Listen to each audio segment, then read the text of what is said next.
За өнөөдөр хууль тогтоомжийн тухай хуулийн нэмэлт өөрчлөлтийн төслийг хэлцэж байна.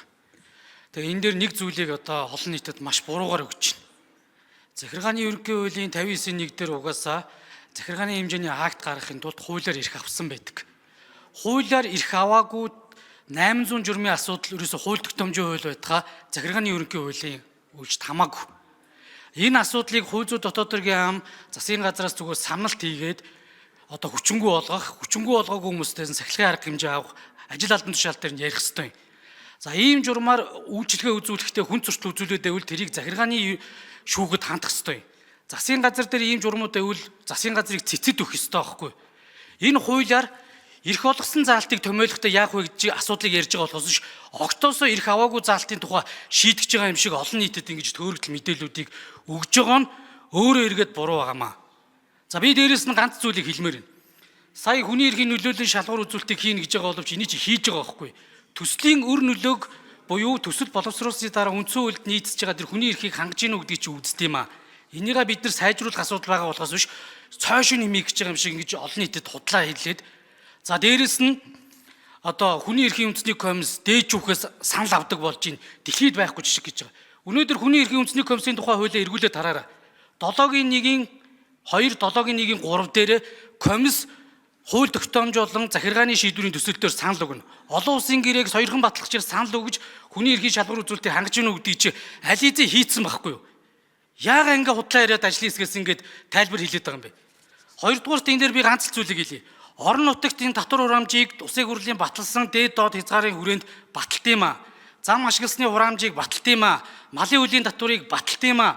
Хогны хураамжийг баталт юм аа. Энэ эрх мэдлүүдийг нь өнөөдөр усыг хурал дээр ярьдаг болёо гэж сууж байгаа нь одоо харамсалтай байна.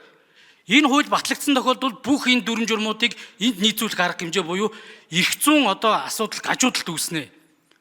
Төсвийн хууль дээрээ дагаад одоо өнөөдөр би зүгээр жишээг авъя. Маш энгийнээр 5 дугаар анги хүртэл хүүхдүүдэд дээр өдий хоол өгж байгаа. Энийг 10 дугаар анги дуусах 12 дугаар ангийг дуустал өгье гэдэг юм бол бид нар хоол үйлдвэрлэлийн хууль дээр өөрчлөлт оруулна шүү дээ.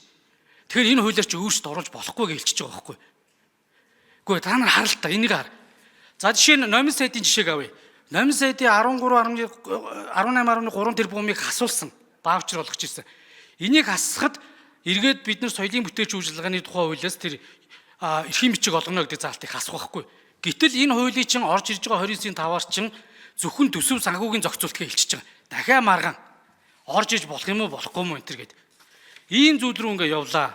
За хоёрдугаарт 27-гийн штрих 1-ийн 2-ын одоо 1 дээр байгаа. Монгол Улсын үндсэн хууль заасан хүний эрх чөлөөг хязгаарлаж байгаа асуудлаар эрх олгосон залт тусгаж болохгүй гэж байгаа. Би одоо энэ дэр ганц л жишээг бас хэлье. Өнөөдөр эрүүл мэндийн хамгаалах үндсэн хуулийн эрх байж байгаа. Энэ эрхийг нь бас зохистой хэмжээнд бас хамгийн багаар хязгаарлах асуудлыг ярих ёстой. Ийм хязгаарлалт байхын тулд жороор олгодог эмийн жагсаалтыг баталт юм аа. Эсвэл энэ жороор олох эмийн жагсаалтыг улсын хурл ярих гэдэг юм уу энэ дэр. Өнөөдөр Улаанбаатар хотын агаарын чандрын бүс буюу түүгийн нүрс төлөхгүй одоо бүсчлийг яндангуй бүсийг иргэдийн уралд тогтоод юм аа. Эн чинь дахиад хүний эрхийн хязгаарлалт цаана явж идэг байхгүй. Энийг хамгийн зохистой төвшөнд багаар байлгах нь улсын хурл энийг шийдээд энийг засгийн газар тогтоох юм аа иргэдийн уралд тогтоох юм ба гэж энийг хууль батлагтаа нюансаа бодож өгөх ёстой болохоос биш ийм зүйлүүдийг ерөөсөө огтоосоо гаргаж болохгүй гэж сууж байгаа нь Монголын одоо юу гэдэг энэ амьдралын бүх зүйлүүд чинь зогсон шүү. Хууль тогтоомжийн жижиг гацалтаас болоо сүүлдээ нийгмийн амьдрал дээр чинь маш олон сөрөг үзэгдлүүд гарчих үедээ гэдэг л энэ боломжлууд.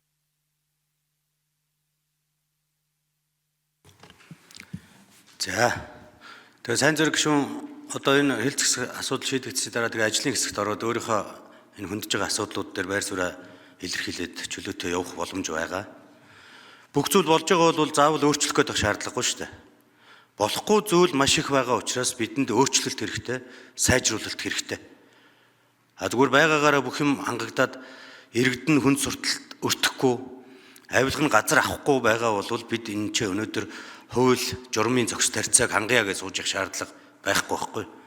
Болохгүй байгаа зүйлээ сайжруулъя гэдэг агуулга явж байгаа гэж.